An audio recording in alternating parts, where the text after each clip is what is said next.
Hello, I am Dr. Manadeep, consultant pediatrician and neonatologist from Belief Hospitals, Khammam. So మా దగ్గరికి వచ్చే చాలా mothers వచ్చే one of the major concern ఏంటంటే మా బేబీ ఎక్కువ నైట్ టైం అంతా బాగా గోల్ చేస్తుందని, డే టైం అయితే బాగా నిద్రపోతుంది అని చెప్తూ ఉంటారు. So one condition for that is usually babies అనేది ఆల్ దిస్ మదర్ క్యారీ చేస్తున్నంతసేపు in their room they don't know the differentiation between the daylight and night.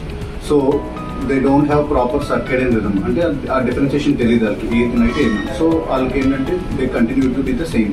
And one more thing, యూజువల్గా night బేబీస్కి తక్కువ feeds ఇస్తూ ఉంటారు. So అందుకనే babies ఎక్కువ nights hunger క్రైస్కి బాగా ఏడుస్తూ ఉంటారు. And one of the theory is that ఇప్పుడు ఏంటంటే బేబీస్ ఆల్ దీస్ 9 months ఏదైతే మదర్ వూమ్లో క్యారీ చేస్తున్నారో, సో ఆ వూమ్లో మొత్తం కూడా అమ్నైటిక్ ఫ్లూయిడ్ అని ఉంటుంది.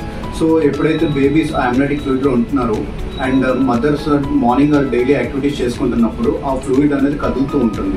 సో కదలడం వల్ల బేబీస్కి అది ఒక క్రేడల్ లైక్ ఎఫెక్ట్ వస్తూ ఉంటుంది, అంటే ఉయ్యాల్లో ఉన్నట్టు ఉంటుంది. అందుకనే వాళ్ళు డే టైం ఎప్పుడైతే మదర్స్ వర్క్ చేస్తుంటారో ఆ ఉయ్యాల ఎఫెక్ట్ వల్ల వాళ్ళు పడుకుని ఉంటారు.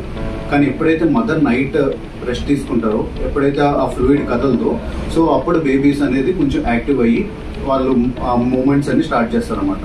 సో అదే రిథమ్ అనేది బయటకు వచ్చిన తర్వాత కూడా కంటిన్యూ అవుతుంది after birth at in their routine life. So ఆ టైంలో అందుకని ఏ బేబీస్కైనా ఒక యూజువల్లీ లైక్ 3 to 6 weeks అనేది టైం పడుతుంది అనమాట ఈ సర్కేడియన్ రిథమ్కి సెట్ అవ్వడానికి.